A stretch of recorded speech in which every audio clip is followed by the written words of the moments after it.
Oke, sesuai pesan dari bengkel, dari hasil servis rutin gue beri sebelumnya, gue itu harus benerin kayak kaki termasuk rem gitu ya.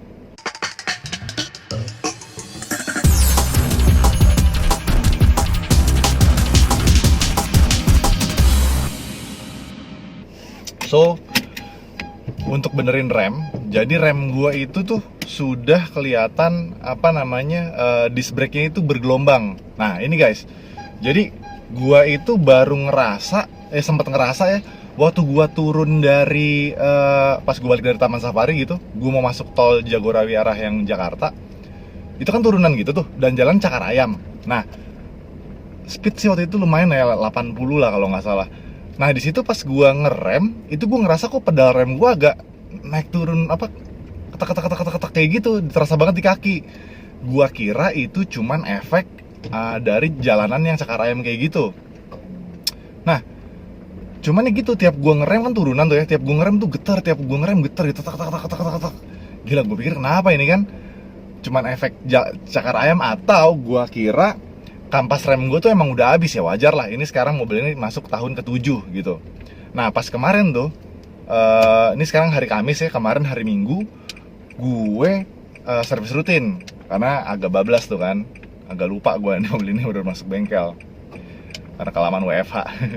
Nah terus habis itu orang bengkel bilang kalau ternyata rem cakram depan gue itu dua-duanya harus sudah diganti karena sudah bergelombang ternyata. Nah gue kaget nih, perasaan tuh gue selama pakai mobil ini tuh normal-normal aja gitu, nggak pernah yang ya menurut gue sih gue normal ya, nggak pernah yang ekstrim-ekstrim lah bawanya.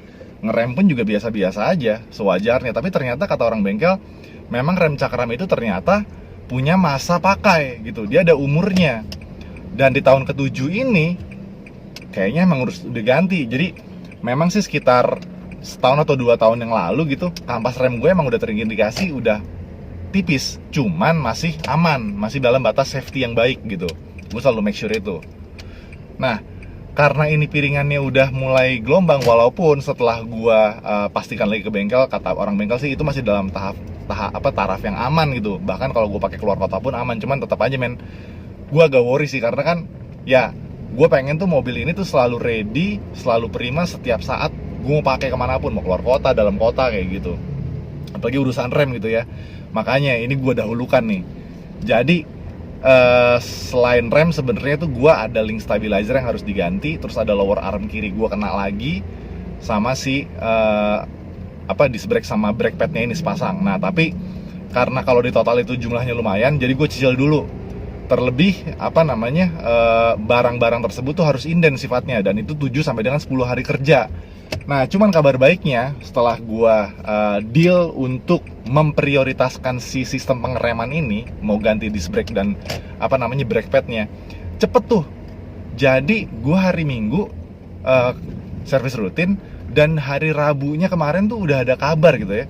Jadi cuma berapa tuh? Minggu, Senin, Selasa, Rabu, cuma 3 hari mereka udah ngabarin bahwa barangnya ready gitu. Dan itu setelah gue DP. Jadi peraturannya kalau di bengkel resmi itu si Honda Megatama, dia harus 40% dari nilai total perbaikan. Perbaikan tuh termasuk harga part plus jasa. Itu 40%-nya mesti buat DP tuh. Nah, habis gue DP-in gak lama, siang-siangnya dia ngabarin barangnya ready. Dia dia ngambil barang dari dealer cabangnya dia. Wih, oke banget gue bilang kan. Daripada gue nunggu 7 sampai 10 hari, ya udah langsung aja gue hajar tuh hari ini gitu. Jadi gue pengen ini cepet diberesin, cepet dikelarin, safety man.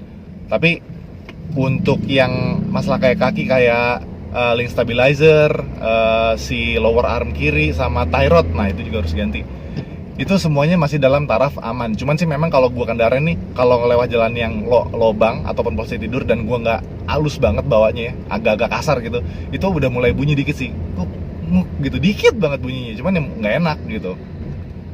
Terus kalau gue ngelewatin yang garis-garis putih-putih yang di jalan, kalau dia emang tinggi dan gue ngebut, itu sedikit ada suara tek-tek-tek gitu. Nah mulai tuh, kalau dulu lower arm kiri gue yang gue cerita di part 1 itu emang udah kena ya. Jadi gue untuk jalan pelan pun lewat jalan yang lobang, polisi tidur, ataupun jalan tadi yang ada putih-putih garis-garis itu bunyi tek tek tek tek tek tek kayak gitu. Kalau ini sih belum nyampe ke sana gitu, cuman emang baiknya diganti, wajar men, udah masuk tahun ke-7 gitu. Tapi once again, gua memprioritaskan si remnya dulu gitu, karena itu menurut gua paling krusial sih, ngeri juga gua. Dan kalau gua pakai speeding dikit ya di jalan yang aspal gitu, di tol, kalau gua ngerem memang terasa sih. Gue sempat ngerasain dia tuh remnya agak gelombang gitu, tapi nggak terlalu terasa ketimbang saat gua ngelewatin jalan cakar ayam. Entah apa ngaruhnya, gua nggak ngerti. Kalau lo punya pengalaman atau lo punya pengetahuan, boleh share di kolom komen ya, kayak gitu. Oke, langsung aja kita OTW ke Honda Megatama Kalimalang buat ganti disc brake kit plus brake pad untuk roda depan nih. Dua-duanya harus diganti, oke? Let's go. Alright, kita sampai. Wow, udah ngantri. Oke Pak, saya janjian mau ganti rem. Saya udah janjian sama si Dani. Iya. Parkir di mana?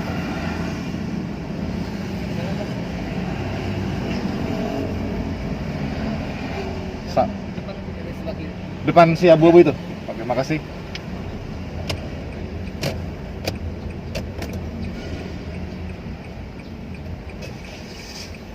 Oke. Oh, sini. Oke.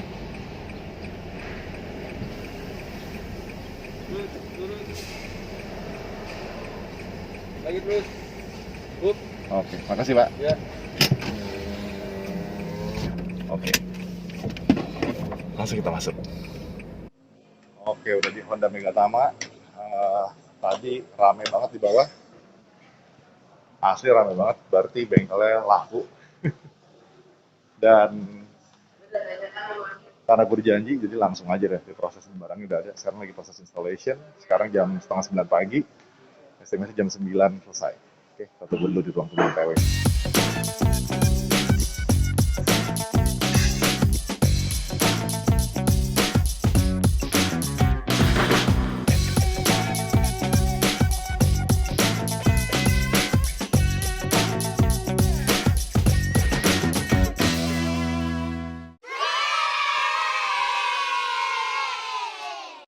Barangnya seperti biasa ada di pintu kiri. Nah, ini khasnya bengkel resmi ini.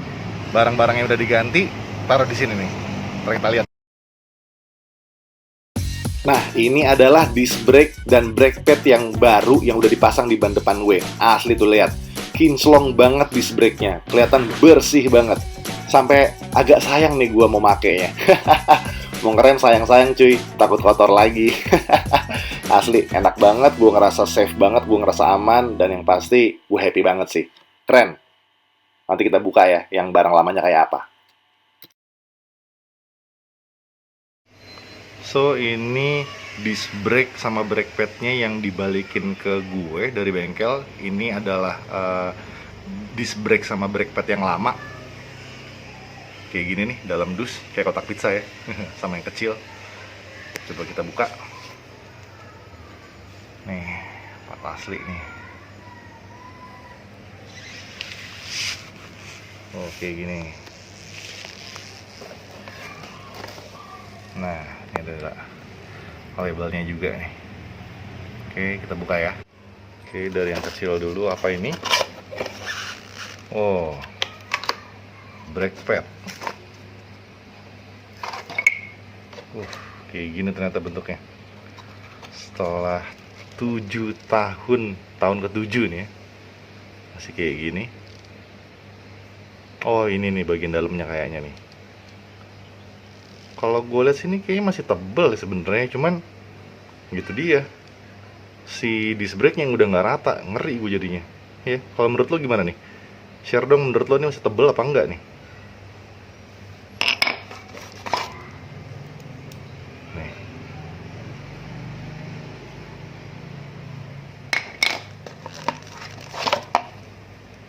Wow, kotor banget. Nih ya, kayaknya sih masih tebel ya.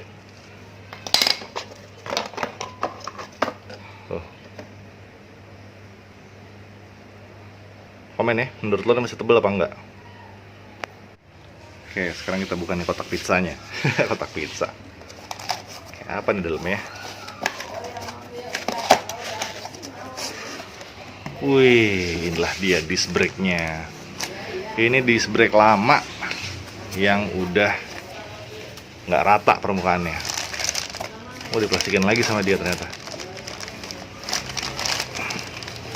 Wih, berat juga guys. Gimana big brake kit ya? Pasti lebih berat ya.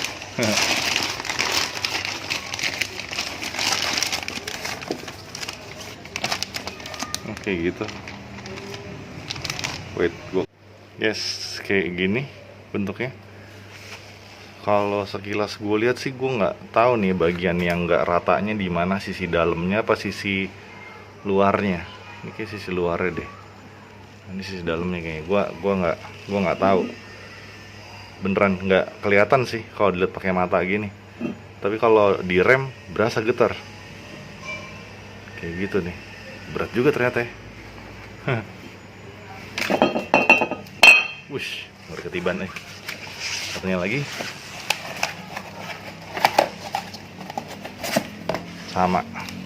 Kayak gini. Nggak usah gue keluarin lah ya. Nah, jadi gitu nih. Ini barang-barang yang gue ganti. Untuk disc brake sepasang sama rem-remnya. Ini total biaya penggantian disc brake sama brake padnya. Gokil, gue ganti disc brake guys. Tuh, segini tuh. Nah, kelihatan ya. Udah ada diskon, jadi harusnya 1,7 sekian, jadi 1,6 sekian. Gitu, buat referensi ya. Ini biaya jasanya tuh kelihatan. Oke.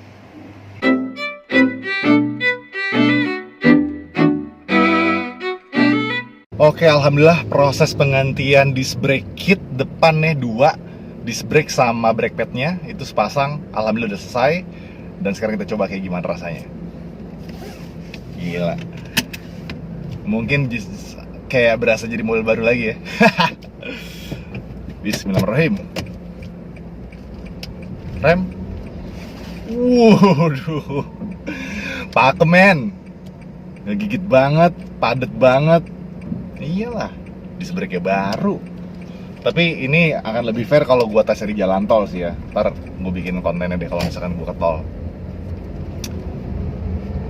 Ya once again, dari hasil pengecekan dan yang apa yang gua rasakan, ya memang sudah geter. Dan tadi gua sempat baca-baca juga, gua browsing. Kalau misalnya disc brake kita itu udah nggak rata, masih bisa sih diakalin dengan cara dibubut gitu. Cuman gua pribadi berpendapat karena ini terkait sama safety, yang mendingan diganti gitu. Walaupun memang gejalanya masih gejala-gejala awal sih kalau yang gue alamin ini gitu, berdasarkan literasi yang gue baca. Tapi balik lagi ke pribadi lu masing-masing. Kalau gue once again karena ini safety, gue pilih ganti ya. Yang gue rasain ya, kalau ngerem ya jadinya enak, nggak bunyi-bunyi. Ya iyalah, baru gitu disc brake-nya. Enak banget, dan gue jadi pede buat ngerem, dan gue juga pastinya akan juga pede untuk pergi ke luar kota kayak gitu. Kalau lu punya pengalaman terkait apa namanya disc brake yang udah habis sampai harus diganti, boleh ya komen di kolom komentar, khususnya buat lo yang pakai mobil Yo. Ini mobil udah tahun ke-7 dan ini yang terjadi sama pengereman gue kayak gitu. Dan tadi gue baca salah satu penyebab si disc brake-nya itu bergelombang adalah adanya kotoran. Itu satu, adanya kotoran yang apa namanya nyelip di antara brake pad di remnya itu ya, kotor, jadi ngebuat si disc brake itu ketekannya nggak normal, jadi dia lama-lama bergelombang. Terus yang kedua, kalau kita itu pakai kampas yang palsu, bukan kampas asli, itu bisa buat si disc brake itu rusak gitu. Ibaratnya disc brake-nya luka, nah itu bikin lama-lama disc brake-nya jadi nggak rata, kekikis. Yang ketiga, kalau pemakaian normal nih kayak gue, ya karena usia, ya iyalah udah 7 tahun. Ini mobil juga sempet banget sebelum pandemi jalan tiap hari, sehari 55 km ya. Itu sebelum ganjil genap tuh ya. Kalau pas ganjil genap agak-agak dikurangin dikit lah, selang-seling soalnya. Kayak gitu. Jadi ya apa namanya, itu hal-hal yang menyebabkan si disc brake-nya itu kekikis. Nah, sama satu lagi guys, yang gua baca ya, kalau misalnya disc brake kita udah kekikis gitu, udah nggak rata permukaannya, dan kita cuekin aja, nggak kita perbaikin, itu efek jangka panjangnya ngeri sih. Jadi pertama, kalau kita cuman ganti brake padnya doang gitu ya, kalau brake padnya udah habis, brake padnya itu sendiri usia pakainya juga nggak akan lebih lama dibandingkan dengan kondisi disc brake lu yang rata gitu. Terus yang kedua, ya pasti nggak nyaman ya, karena tiap lu ngerem khususnya di kecepatan tinggi kalau lagi di tol itu kaki lu akan bergetar gitu pedal remnya. Nah, yang paling ngerinya lagi yang gue baca itu ada kemungkinan mobil lo itu akan ngunci remnya. Gila sih, itu serem banget. Misalnya kita lagi jalan kencang di tol gitu, kita pengen ngerem normal, tiba-tiba dia ngunci. Anjir, itu ngeri banget sih.